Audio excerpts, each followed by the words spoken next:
close here. Come here. There we go. There we go. It's time to care a bit. We are bringing wonderful people together, as we have been doing for the last couple of weeks. I think you and I have been very lucky to do a lot of these interviews.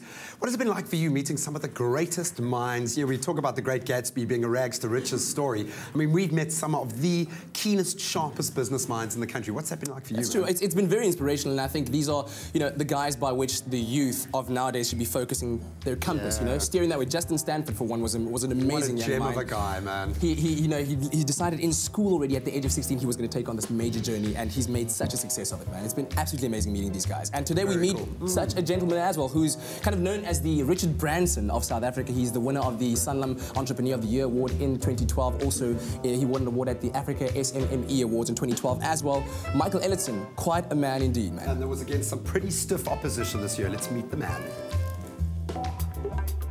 The mark of a true entrepreneur is the ability to fill a gap in the market without hesitation. Finalist in both the Entrepreneur of the Year and the Africa SMME Awards 2012, Michael Eilertsen started his first venture in grade 5 selling marbles and later sold breakfast packs at university. So now your first year at UJ, back then it was called Drow, you started Breakfast Boy. What was that about and what did it teach you about business? I had the idea, you know, everyone in business is too busy, they're up early, they're on work, and you don't have time to have a proper breakfast on the way. And so I thought, you know, my classes start at 9 o'clock. If I want to open up my own business, I can only run it from 6 until 9. What can I do? So I came up with the idea to create a breakfast on the side of the road, and I'm talking about a giant muffin, a series, a fruit juice, a piece of fruit, a yogurt, a snacker, all of this inside a pack for 10 Rand on the way into work. So I'd get up at 3 in the morning, I'd bake these giant muffins. I was on the corner of Conrad and Jan Smuts every single morning from 6 until 9. But I think the lucky thing, you know, and the way, you know, and this is one of the things I almost learned early on, is that you've got to find a way to connect with your markets and engage with them in a completely different manner. Michael carried this philosophy into his other business ventures, and later he expanded his venture to dispensing soft drinks at sports stadiums. So now with entrepreneurship, do you think you're born with that? Is that inherent, or do circumstances open that opportunity for you? I've been off this so often, and I think it's both. I think in some cases, you know, people are naturally inclined to see a gap and want to go over it, and there's those who are undoubtedly born with an entrepreneurial skill. I think that there's others, though, that land up being pushed into the situation through circumstance, and they go in there, and both have equal chance of success. The key thing, though, is that whether they go into starting a business with the mindset of surviving or the mindset of thriving. If they're going in there to say, I want to survive, you know, the guys who are pushed into the circumstance say, I need to find a new way to survive, I need to be able to make ends meet. That is the wrong mentality to do it.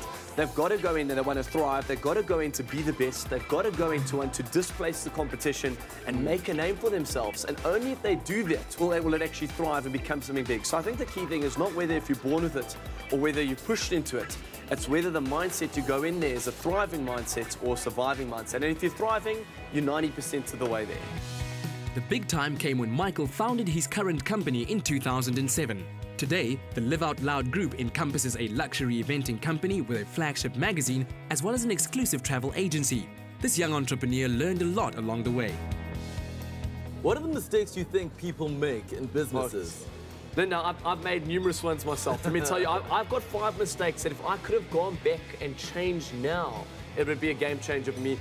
First and foremost, you've got to, you know, the mistakes that I made was you've got to get yourself a top-of-the-range accountant. You know, a bookkeeper doesn't suffice, someone who doesn't understand your business day to day. Number 2, don't employ your clones. You know, I'm outgoing by nature, and as a result, I employed other outgoing people, other people who spoke a good game. But then I lacked procedures, I lacked people who are administratively strong. Don't employ your clone. Make sure that you're employing a complete diverse set of skills from individuals. The third one is understand that you don't go out to create an empire. Understand that an empire grows month on month. I went up when I started my first business, and overnight I employed 50 people. Overnight I was like, you know what? That's what all the books tell you. This guy opened up, he had an empire. They didn't tell you that he spent the first 7 years in his garage.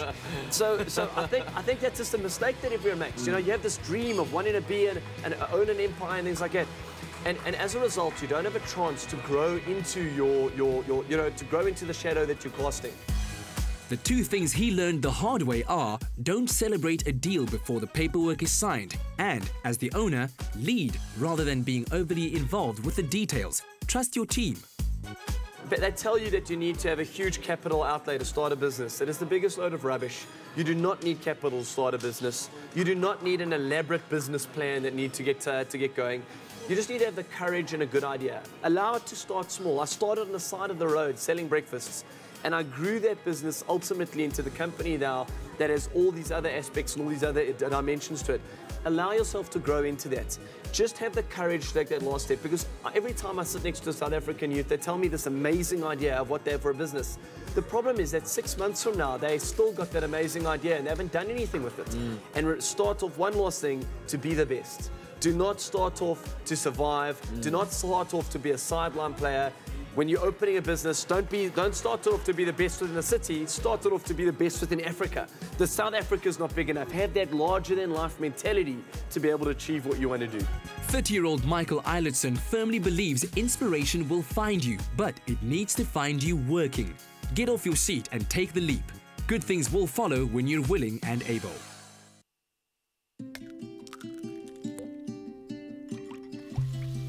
True generosity is breakfast that's served all day and made with fresh ingredients. Mugg & Bean, giving you more and more.